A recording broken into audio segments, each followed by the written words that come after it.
The first time Daniel Hayes saw the alien flagship up close, he understood why so many world leaders had trouble sleeping. Because the ship did not look like something built for peace, it looked like a silent god hanging above Earth, wide as a continent and dark as deep space, with blue lines of light running across its surface like veins, and inside that ship, in a chamber made of silver metal and transparent walls. The future of two civilizations was about to change.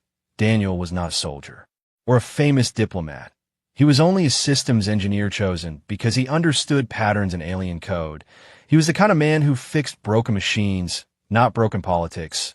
Yet there he stood among generals and ministers, wearing a simple black suit that felt too tight around his neck. Try not to stare at the alien guards whose armor looked grown rather than built, their tall bodies still as statues. Their glowing eyes watching every human movement carefully. The air inside the chamber felt heavy, not because of gravity, but because of fear. Humans had only known the Valar Empire for 6 months, and in that short time, they had learned one clear fact.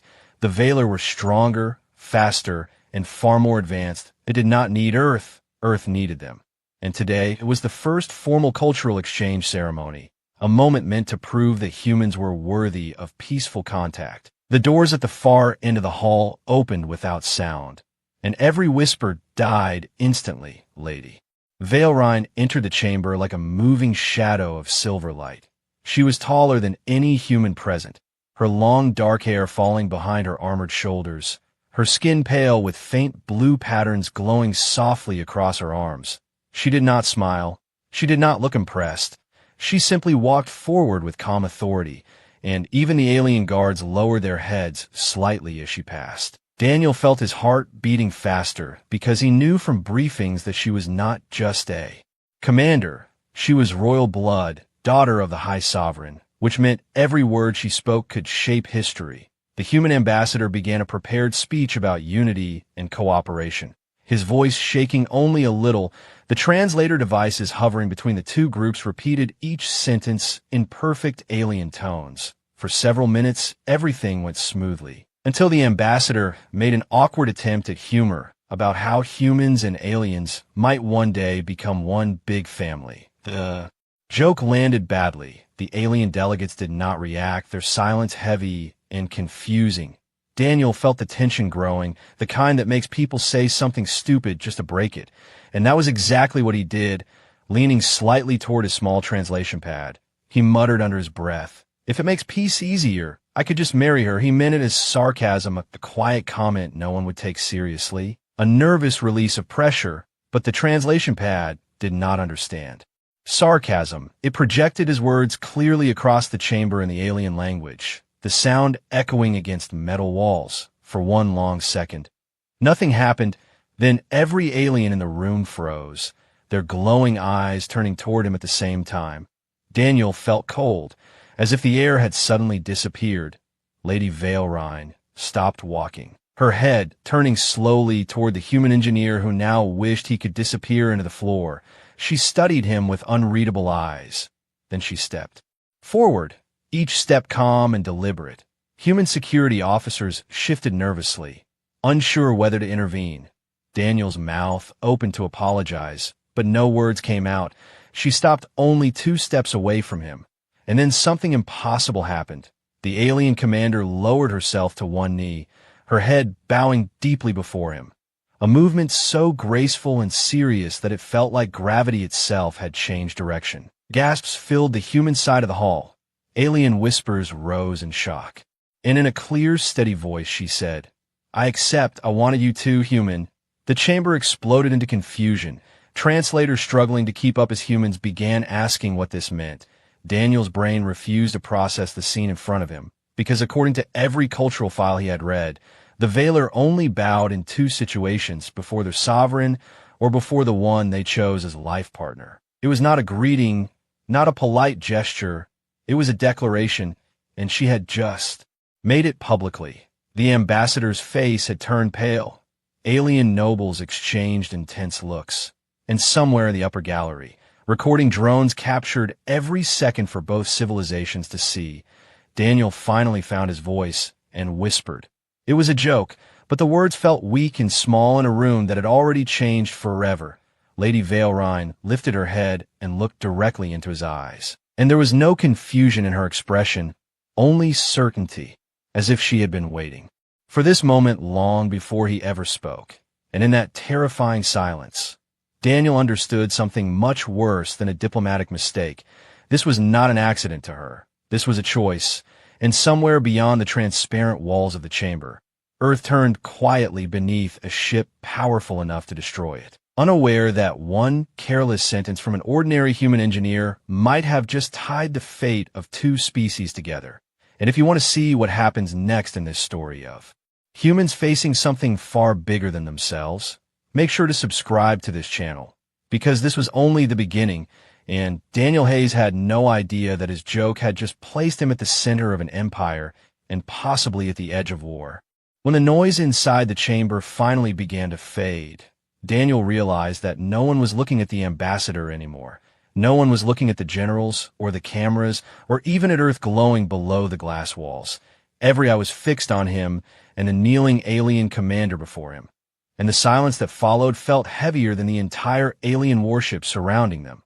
Lady Veilrine slowly rose to her full height, her movements calm and controlled, as if nothing unusual had happened. But the reaction around her said otherwise. Several alien nobles stood abruptly from their elevated seats, their armor plates shifting in sharp metallic sounds. One of them spoke rapidly in the alien tongue, his voice carrying clear anger, even without translation. The hovering translator drone struggled to keep up, finally projecting the meaning in a flat, mechanical voice. The bond declaration has been witnessed. The words struck Daniel like physical force. Bond declaration, not proposal, not suggestion, declaration, something official, something ancient. Two alien guards approached him, not aggressively, but with visible purpose. And though his first instinct was to step back, he forced himself to stand still, because running would only make everything worse. On the human side, panic was spreading quietly, advisors whispering urgently. Security officers touching weapons they knew would be useless inside this ship. The ambassador demanded clarification, his voice thin, with tension, and the alien high chancellor answered in a cold, steady tone, explaining that in Valar culture, a public bow from a royal bloodline individual was irreversible under sacred law unless formally rejected by the chosen partner within the same ceremonial gathering. If rejected, the act would be considered a humiliation not only to the individual, but to the royal lineage itself. And humiliation among the Valar was not settled with apologies. It was settled with force. Daniel's mouth went dry, because now he understood the trap forming around him. If he said no, it could mean war. If he said yes, it could mean becoming part of an alien empire he barely understood. Lady Veilrine turned to face the council, her voice calm but firm as she spoke in her own language, the translation echoing seconds later. The human spoke with courage before fear. That is strength. I have observed their species. They endure beyond reason. They survive what should destroy them. I choose them not as weakness, but as alignment. Her words created new waves of whispering. Daniel stared at her, trying to understand whether this was political strategy or something deeply personal. Because her expression did not look calculated, it looked certain. The High Chancellor then addressed Daniel directly, explaining that acceptance of the bond would elevate humanity's diplomatic status immediately to allied species, granting protection, shared technology pathways, and equal voice in interstellar councils, something Earth had hoped to achieve over decades. And yet it now stood balanced on the response of one nervous engineer who had made a sarcastic comment less than 5 minutes ago. But rejection would activate a right of honor challenge, allowing offended nobles to demand compensation for insult, which could escalate beyond diplomacy. Daniel felt the weight of billions of human lives pressing down on his shoulders. And for the first time, he truly grasped how fragile peace was between species that did not fully understand each other. He leaned slightly toward the ambassador, whispering urgently that it had been a misunderstanding, but the ambassador's face showed a painful truth. Misunderstanding did not matter anymore. What mattered was perception, and perception among the Valar was law. Meanwhile, across the chamber, several noble figures were studying Daniel not with anger now, but with calculation, as if measuring him for something larger than embarrassment. Because if this bond stood, it would shift power structures inside the empire itself. A human connected to the royal bloodline would introduce unpredictable influence, and unpredictability was something ancient empires feared more than enemies. Lady Veilrine stepped closer to Daniel again. Lowering her voice so only nearby translators could pick it up, she told him quietly that she had followed human transmissions for years before official contact, that she had studied their wars, their art, their music, their ability to argue and still remain united when facing extinction threats. She admitted that many in her empire believed humans were fragile and divided. But she saw something different. She saw a species that refused to surrender even when logic demanded it. And that defiance fascinated her. Daniel struggled to respond because this sounded less like political manipulation and more like personal admiration. But how could she truly know him? He was not humanity's best warrior or leader. He was just someone who fixed systems and solved problems. Yet maybe that was exactly what she respected, adaptability over dominance. As their quiet exchange ended, the High Chancellor announced that by ancient rule Daniel must answer before the ceremony closed. The clock above the chamber began projecting a slow descending light pattern marking the ritual's remaining time, each pulse amplifying the tension in the room. On Earth, millions were already watching the live broadcast, social feeds, exploding with confusion and shock, some calling Daniel a hero, others accusing him of risking everything with foolish humor. And inside the alien hall, a different storm was forming. Several nobles openly opposed the bond, their glowing patterns shifting darker in visible agitation. One of them declared that a human could never stand beside royal blood without proving worth, and though no weapons were drawn, the atmosphere felt closer to battle than diplomacy. Daniel realized that whatever he chose would not end this. It would only begin something far larger. Lady Veilrine met his eyes again, and for the first time he noticed a small detail others might have missed. Beneath her calm posture, there was vulnerability. Not fear of rejection, but fear that this moment might close a bridge she had hoped to build long before stepping into this chamber, and in that suspended silence between two civilizations. Daniel Hayes understood that his next word would not just define his future. It would define whether humanity stepped forward into the stars as partners or remained small beneath the shadow of a far stronger empire. And the descending ritual light continued to pulse, counting down toward a decision that could not be undone. The moment Daniel spoke the single word, "I accept," the chamber did not erupt with celebration. It tightened like a sealed container under pressure. Because acceptance did not calm the situation, it transformed it. The ritual lights above shifted from white to deep violet, signaling that the bond declaration had been sealed under witness. And across two civilizations the shockwave spread instantly. On Earth, the news channels cut regular programming. Analysts argued loudly about consequences. They did not understand. Some governments praised Daniel for securing alliance status in seconds. Others accused him of surrendering human independence without negotiation. Protests began in major cities, not violent but loud and uncertain, because humanity had not voted on becoming family with an alien empire. And now, one ordinary engineer had stepped into a position no election had prepared him for. Meanwhile, inside the Valor flagship, the reaction was colder and far more dangerous. Noble houses gathered in private communication clusters, their voices sharp with disbelief. For centuries, the royal line had bonded only within carefully arranged power structures, strengthening alliances between dominant houses. Never outside the species, never with a civilization considered militarily inferior, and yet Lady Veilrine had acted without council approval, invoking ancient sovereign rights that could not be legally overturned, which meant her decision was not illegal. It was disruptive, and disruption in a rigid empire was often more explosive than rebellion. Daniel was escorted not to a prison, but to royal quarters, a silent statement that his status had already shifted. Human security demanded access, but were denied under polite diplomatic language. The message was clear. He was now under Valor protection, and protection meant ownership in the eyes of some nobles. Whispers began suggesting that the bond was a strategic manipulation by the royal family to bypass council. Resistance and fast-track human integration.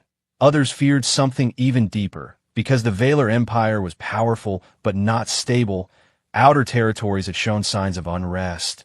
Trade disputes were increasing, and some military leaders believed expansion was necessary to maintain control. Bringing humans into the Empire could either stabilize that future or fracture it completely. And at the center of this growing storm stood Daniel, sitting alone in a room with walls made of living metal that responded to his heartbeat. Realizing he had crossed an invisible line between citizen and symbol, Lady Valrine entered without escort. Her posture still calm, but her glowing patterns slightly dimmer than before, a sign of internal strain among her kind. She explained that several high nobles had already filed formal protest claims, demanding a trial of worth to test Daniel's legitimacy. Not because the law required it, but because tradition demanded proof of strength when power shifted. Unexpectedly, she admitted that she expected resistance, but not this quickly and not this organized, which meant something else was moving beneath the surface. A coordinated faction that had been waiting for opportunity. Daniel asked the question no one else dared to voice, whether she truly chose him for who he was or for what humanity represented politically. And for a long second she said nothing. Then she answered with honesty that cut through the tension.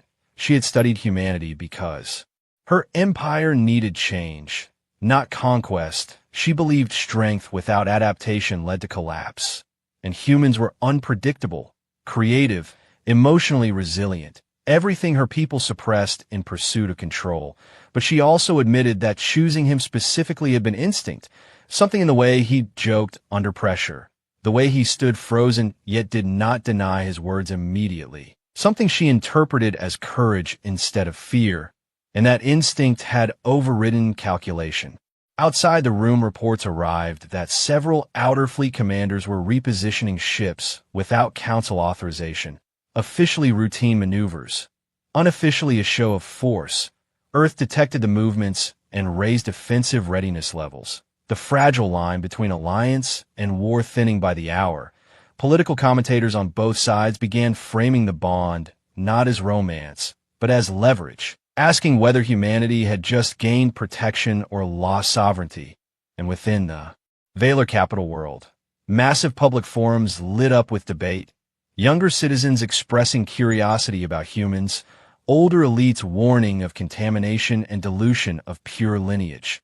The Empire had not faced cultural uncertainty in centuries, and uncertainty breeds fear. By the second day after the declaration, an influential warlord named Zyron Kale publicly addressed the High Council, questioning whether royal authority should remain unchecked in matters that affected the Empire's future. Stability. His speech carefully respectful, yet clearly provocative, suggesting that a species that had barely left its own star system could not comprehend the weight of imperial responsibility. And though he never directly insulted Daniel, the implication was clear. A human was not worthy to stand beside royal blood without proving himself in more than words. The council did not immediately respond, but the silence itself was permission for tension to grow. Daniel watched the broadcast replay. Inside his quarters, understanding that he was no longer just a man who made a mistake, he was now the focal point of a political earthquake. And the aftershocks were only beginning, because alliances built too quickly can crack under pressure. And empires do not change direction without resistance, especially when pride is involved, and somewhere deep within the Valar command structure, beyond public speeches and ceremonial law, quiet messages were being exchanged between ships and noble houses, messages that did not speak of diplomacy, but of contingency. And as Earth's defense satellites rotated silently in orbit and alien fleets adjusted formation patterns at the edge of detection range, it became clear that Daniel's acceptance had not ended the crisis. It had ignited a storm that would test not only his worth, but the stability of two civilizations standing on the edge of a future neither fully controlled. The announcement of the trial of worth did not come with shouting or dramatic threats. It arrived quietly through official channels, sealed with ancient authority marks that even the royal family could not ignore. And when Daniel read the translated decree, his stomach tightened, because the language was calm, almost respectful, yet every line carried the weight of danger. The trial would take place on Nereth 9, a remote training moon used by Valor elite warriors to test survival instincts under extreme conditions, its surface covered in jagged black forests, toxic mist valleys, and engineered predators designed to simulate war environments. Daniel would be given basic survival tools but no advanced weapons, no armor, no external communication. He would have 48 standard hours to survive, and survival did not mean hiding in a cave. It meant navigating toward a designated extraction point while hunted by creatures built to track heat, sound, and fear responses. If he failed, the bond would be declared spiritually invalid under warrior tradition. And if he died, the council would call it tragic but honorable, a test that proved humanity was not ready. Lady Vailrine argued fiercely in private sessions, insisting that the bond required no such validation. But the political pressure from noble houses was relentless, and the High Sovereign himself declared that refusing the trial would fracture the Empire's unity. So the decision stood. Daniel did not sleep the night before departure, not because he was brave, but because he was human, and humans imagine worst outcomes vividly. He thought about Earth watching, about his family receiving official statements if he failed, about becoming a footnote in diplomatic history. Yet beneath the fear there was something else, a stubborn spark that had defined his species for centuries. Humans were never the strongest predators on their own planet. Yet they survived ice ages, plagues, and wars, not by strength, but by adaptation. And as the transport ship descended through the thick violet clouds of Nereth 9, Daniel forced himself to focus on what he knew best, problem-solving. The moon's surface was darker than expected, the sky tinted deep crimson by distant gas giant light, the air breathable but heavy with metallic scent. Alien observers watched from orbit through drones, but would not interfere unless he died instantly. The trial began the moment his boots touched the ground. A distant roar echoed through the forest, not theatrical, but natural, something large aware of new prey. Daniel quickly assessed his equipment. A compact multi-tool, limited ration packs, a thermal blanket, a small scanning device with restricted range, and a locator beacon that would activate only at extraction time. Nothing more. Within minutes he realized the forest itself was alive with subtle movement, vines retracting slightly when approached, spores releasing faint irritants to test biological response. This was not wilderness. It was curated danger. And then the first predator appeared, tall as a truck with segmented armor plating and luminous eyes that flickered as they calculated motion patterns. Daniel did not run immediately, because running blindly wastes energy. Instead, he activated the scanner briefly, mapping terrain slopes, then retreated toward uneven rocky ground where the creature's heavy frame would lose speed advantage. It charged with terrifying force, claws slicing through thick tree trunks, Daniel barely dodging aside, feeling the wind of its movement brush his shoulder. But instead of attacking, he lured it across a narrow stone ridge he had spotted earlier. The creature's weight cracked the surface, slowing it enough for Daniel to slip down a lower ravine and disappear into mist cover.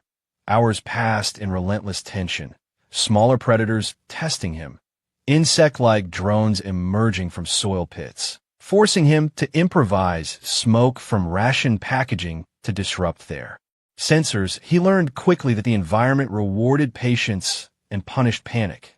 By the 12th hour, exhaustion began creeping in, muscles aching, hands shaking slightly. Yet each small survival decision built confidence. And somewhere above, in orbit, alien nobles watched in growing discomfort as the human did not collapse, did not beg, did not freeze in fear. Instead, he adapted, crafting simple noise traps using fallen branches and metallic scraps, redirecting larger predators into each other's territories, exploiting territorial instincts to create temporary safe corridors. At one point, he found an injured creature tangled in vine growth, its aggressive movements weakening.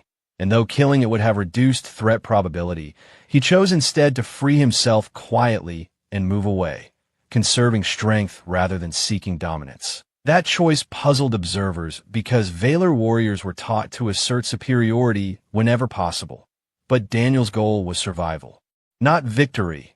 As night fell, the temperature dropped sharply, toxic mist thickening near ground level.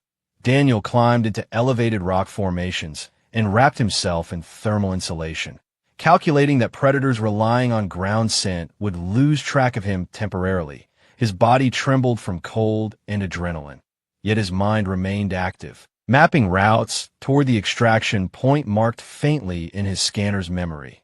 By the second day, sabotage revealed itself. His scanner flickered erratically, showing false terrain data, a malfunction too precise to be random, meaning someone had tampered with equipment before deployment, turning the trial from test into execution attempt. Anger surged briefly, but anger wastes oxygen, so he dismantled the device, rewiring limited circuits using his multi-tool to restore partial function. A risky move, but necessary. When the final hours approached, the largest predator on the moon emerged from dense fog, a massive creature bred specifically for elite combat simulation, its body covered in reinforced plating resistant to standard weapons, its roar vibrating through Daniel's chest. Escape paths limited, energy nearly drained. This was the moment many expected him to fail, yet instead of attacking, he studied its movement rhythm, noticing a slight delay when turning left due to asymmetrical plating design. He baited it toward unstable marsh ground previously mapped in broken scanner memory.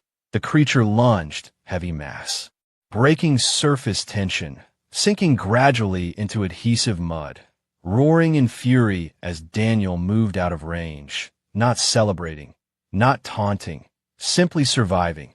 And when the extraction beacon finally activated, its signal piercing through crimson sky, Daniel stood battered, exhausted, and covered in alien dust, but alive. And as the retrieval ship descended, and orbiting nobles watched in uneasy silence, one truth became impossible to ignore. The human had not proven strength. He had proven something far more unsettling to a rigid empire. He had proven that adaptability could defeat superiority, and that realization was more dangerous to certain political factions than any physical victory. Because empires built on pride do not easily accept lessons taught by those they consider weaker. And as Daniel was lifted back toward the flagship, unaware of the sabotage investigation already unfolding, the trial of worth ended not with death or triumph, but with a shift in perception that would fuel the political storm even further. Daniel expected relief when he returned from Nerith 9, but instead he was met with silence that felt heavier than the predators he had escaped. The medical scans confirmed exhaustion, minor injuries, and elevated stress levels. Yet the real danger was no longer physical. It was political, because survival had embarrassed powerful nobles who had quietly hoped the trial would end the problem permanently. And when a proud empire is embarrassed, it does not admit error. It searches for leverage. Within hours of his return, whispers spread through the flagship that new evidence had surfaced suggesting Daniel had manipulated the trial environment through unauthorized signals from Earth, a claim so absurd that even some Valar officers hesitated. Yet the accusation was presented with carefully edited sensor logs showing brief energy spikes near his drop zone, spikes that looked like encrypted transmissions. Daniel knew he had sent nothing. He barely had functioning equipment. But in politics, perception outweighs fact. Lady Valrine confronted the High Council demanding a forensic review, her composure sharp and controlled. Yet beneath it, Daniel sensed growing frustration. Because this was no random suspicion, it was coordinated timing. The accusation emerged precisely when public sympathy toward him had begun rising among younger Valar citizens impressed by his survival. The noble house of Zyrenkale moved quickly, presenting themselves as defenders of imperial integrity, claiming they did not oppose humanity but opposed dishonorable tactics, a clever distinction that framed them as protectors rather than aggressors. Earth intercepted fragments of the accusation through diplomatic channels and reacted with outrage. Military advisors urging precautionary mobilization, which only strengthened the narrative that humans were secretly preparing influence. Daniel found himself confined not as prisoner, but as protected asset, a title that sounded respectful yet functioned like isolation. His communications monitored, his movements restricted, because until the investigation concluded he represented a risk to stability, and stability had become the Empire's highest priority. Late one cycle Lady Veilrine entered his quarters without announcement, dismissing guards with a subtle gesture that showed her authority was still formidable. She told him quietly that independent analysts loyal to her family had discovered tampering inside the trial equipment. Before deployment, micro-adjustments to his scanner that could have led him directly into lethal terrain, meaning someone had attempted to ensure his failure from the start, but revealing this publicly required undeniable proof. Otherwise it would appear as defensive excuse. Daniel felt a cold clarity forming. Because sabotage during the trial and fabricated transmission evidence after survival pointed toward a larger objective, someone wanted not just to break the bond but to discredit humanity permanently, to paint them as deceptive and dangerous, justifying stronger military posture and reinforcing traditional hierarchy. And when power fears change, it often manufactures crisis to prevent it. The conspiracy deepened when a junior Vaylor technician secretly requested asylum with Lady Veilrine's faction, claiming he had been ordered to alter sensor logs under direct instruction from Zyron Kale's command network. But before formal testimony could be recorded, the technician disappeared, officially transferred to Outer Fleet assignment, unofficially erased. Tension escalated across both civilizations. Earth media portraying Daniel as victim of alien politics, Vaylor conservative networks framing him as cunning manipulator exploiting royal affection. And in the middle of this storm, Daniel realized something painful. He was no longer an individual in their eyes. He was symbol, weapon, proof. Depending on who controlled the narrative, Lady Veilrine faced her own risk, because defending him too aggressively could appear as bias driven by emotional attachment rather than imperial logic. Yet she chose openly to stand beside him during council sessions, declaring before the assembly that if the human were dishonorable, she would accept shared accountability, a statement that shocked even her supporters, because royal blood did not volunteer vulnerability lightly. Zyron Kale responded by accelerating fleet exercises near contested border zones, a move subtle enough to avoid direct accusation, yet provocative enough to force Earth into alert status. And analysts began whispering a darker possibility, that the conspiracy's true aim was not to stop the bond, but to trigger controlled conflict, a limited war that would unify the Empire under traditional leadership and silence reformist voices. If humanity could be blamed for destabilization, expansionist policies would regain support. Daniel saw the pattern forming like a complex machine with too many gears moving at once. And for the first time he understood that his survival on Nerith 9 had not weakened his enemies. It had forced them to escalate, because adaptability threatens those who rely on rigid systems, and rigid systems often respond by tightening their grip.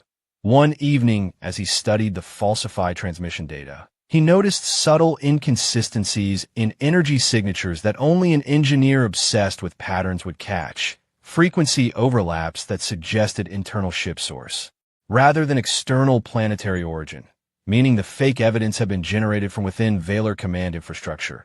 He presented the analysis to Lady Veilrine privately, and together they realized exposing the truth required strategic timing. Revealing it too early could allow conspirators to erase deeper trails. Waiting too long risked open conflict. Meanwhile, Zyron Kale publicly proposed an emergency council vote to suspend the bond pending investigation, a move that would not dissolve it, but would freeze humanity's upgraded diplomatic status, effectively isolating Earth and buying time for further manipulation. The vote was scheduled within 2 cycles, and as both fleets repositioned quietly at the edges of contested space, the situation grew dangerously fragile, because if the bond were suspended under suspicion, Earth's trust would fracture, and if Earth mobilized visibly, Vaylor hardliners would claim validation. Daniel stood at the center of converging forces, far beyond personal choice. understanding that clearing his name was no longer about pride or romance. It was about preventing a manufactured crisis from igniting real war, and as secret alliances formed in shadowed corridors and encrypted channels pulsed with hidden directives, the hidden conspiracy revealed its most terrifying aspect. It was patient, coordinated, and willing to sacrifice truth to preserve power, leaving Daniel and Lady Veilrine with only one narrowing path forward: expose the deception before the Empire convinced itself that the lie was necessary for survival. By the time the emergency council vote approached, the word war was no longer whispered. It was implied in every fleet movement and every broadcast statement, carefully crafted to avoid direct blame. Valar outer armadas shifted closer to disputed sectors under the justification of routine patrol realignment, while Earth's defense grid expanded its satellite perimeter and activated long-dormant planetary shields. Both sides claiming caution rather than aggression, yet tensions stretched thinner with each passing hour, because once militaries begin moving, stopping them becomes harder than launching them. Xiron Kale's influence had grown stronger within conservative circles, presenting himself as the voice of stability against unpredictable change. His speech is calm and logical, emphasizing that the Empire could not allow emotional decisions to compromise security. And though he never openly accused Lady Veilrine of weakness, the suggestion lingered like smoke. Daniel watched these developments from within restricted quarters, feeling the strange isolation of being the cause, yet having no command authority to fix it. He understood now that conspiracies succeed not only because of lies, but because they exploit fear that already exists. And fear among the Valar was ancient. Fear of stagnation, fear of decline, fear that strength might fade if traditions bent too far. Lady Veilrine refused to retreat from the public stage, instead requesting permission to address the full High Sovereign Assembly before the vote, a rare right rarely invoked outside of succession disputes.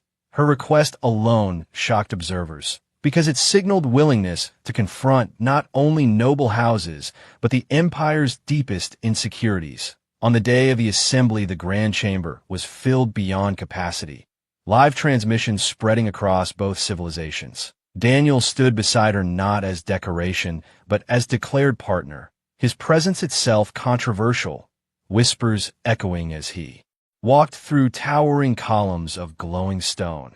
And as the sovereign entered, silence settled like a blade lowered between factions. Veilrine began her speech not with defense, but with history, reminding the Empire of moments when inflexibility had nearly cost them survival.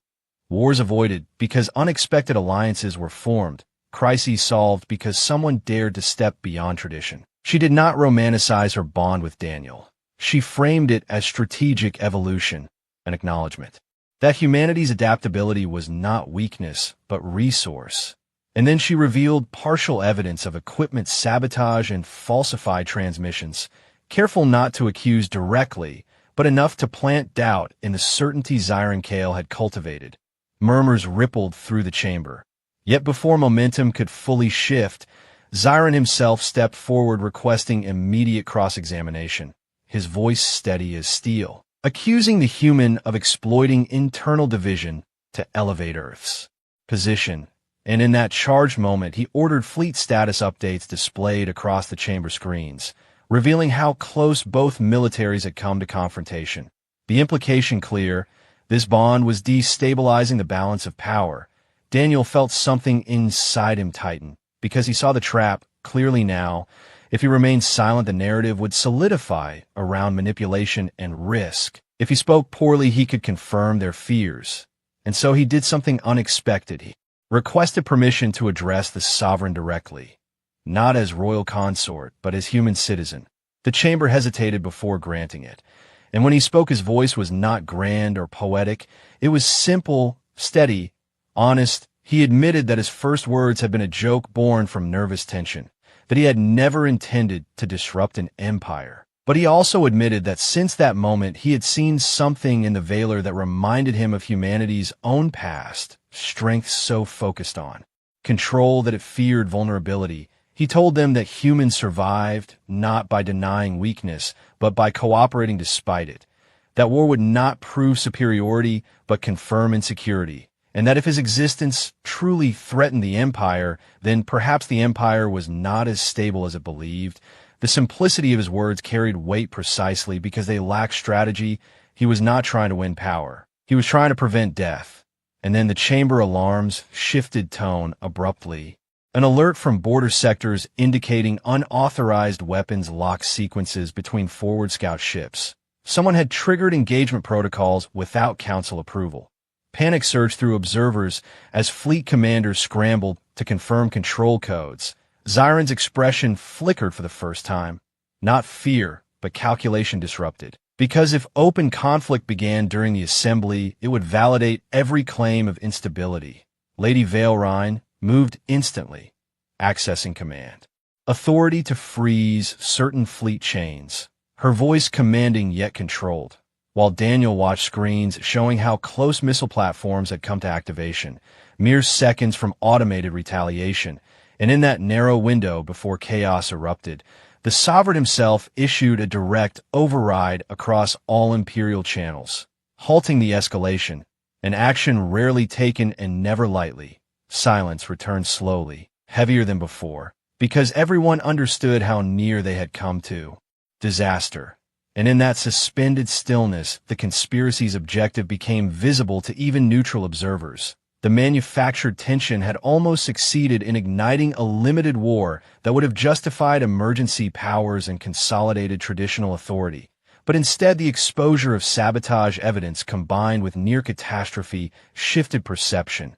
Doubts about Zyron's narrative spreading quietly. Not as open accusation, but as cautious reevaluation. The Sovereign postponed the vote, indefinitely pending full investigation, effectively denying the conspirators immediate victory.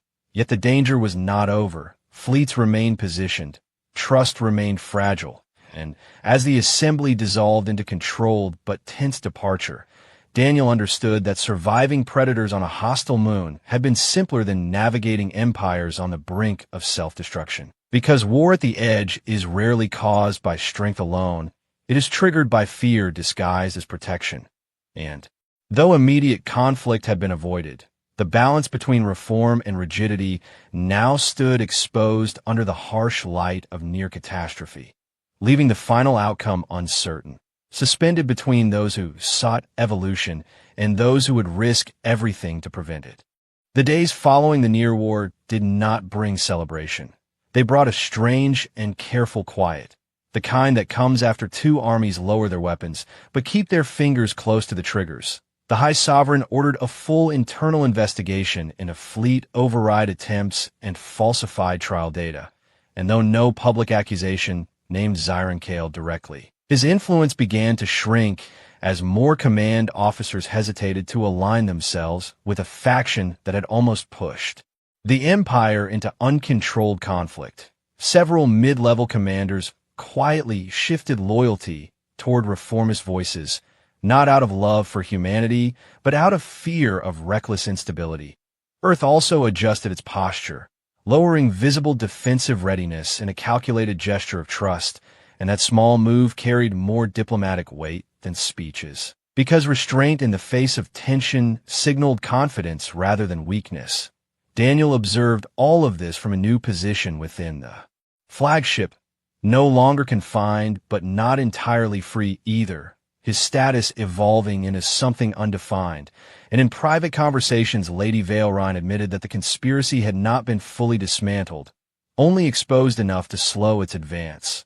Power structures centuries old do not collapse in a week. They adapt, retreat, and wait. Yet something fundamental had shifted. Younger Valar citizens began openly discussing humanity not as inferior, but as instructive, debating adaptability as strength rather than flaw. And for the first time in generations, the Empire faced the idea that change might not mean decay. As the investigation concluded weeks later, the High Sovereign announced formal charges against several command officials involved in data manipulation and unauthorized fleet commands. The evidence undeniable once internal systems were audited thoroughly. Kale was not executed or exiled, because empires rarely eliminate powerful figures openly without risking fracture, but he was stripped of operational authority and reassigned under heavy supervision. A political defeat disguised as administrative correction, and though he bowed publicly to the decision, his eyes held the cold promise of unfinished ambition. The immediate threat of war faded, replaced by a tense recalibration of influence. And within this fragile new balance, the question of the bond resurfaced, not as crisis, but as choice. The sovereign summoned Daniel and Valrine to the grand chamber once more, this time not under pressure, but under observation.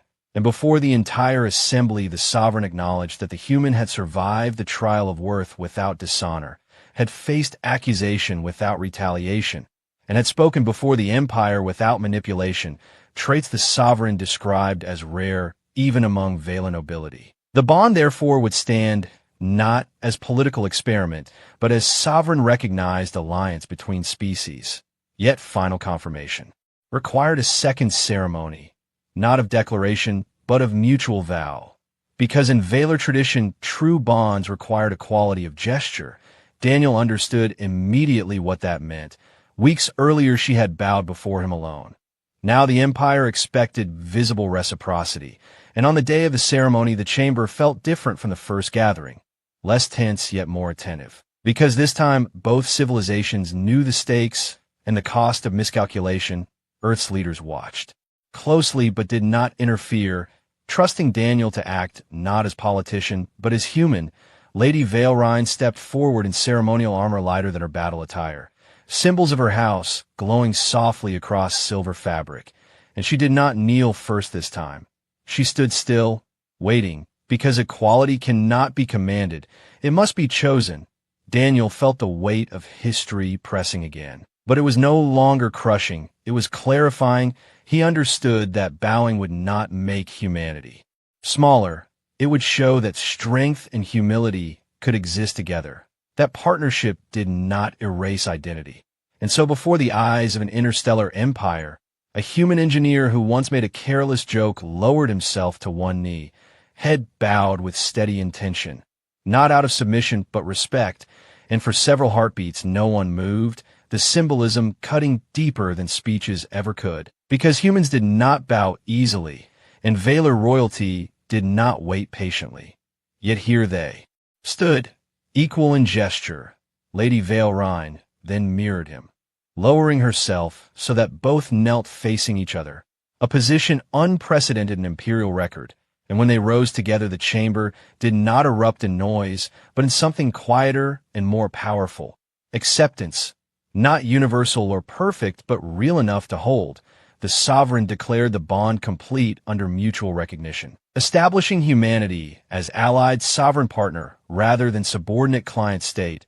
Fleets adjusted their positions not as warning, but as shared patrol formations. Research channels opened cautiously between civilizations, and though suspicions still lingered in darker corridors of power, the immediate edge of war had receded. Later, in a private observation deck overlooking Earth's blue curve against black space, Valrine asked Daniel the question that had remained unspoken since the beginning. Whether his words that first day had truly been only a joke.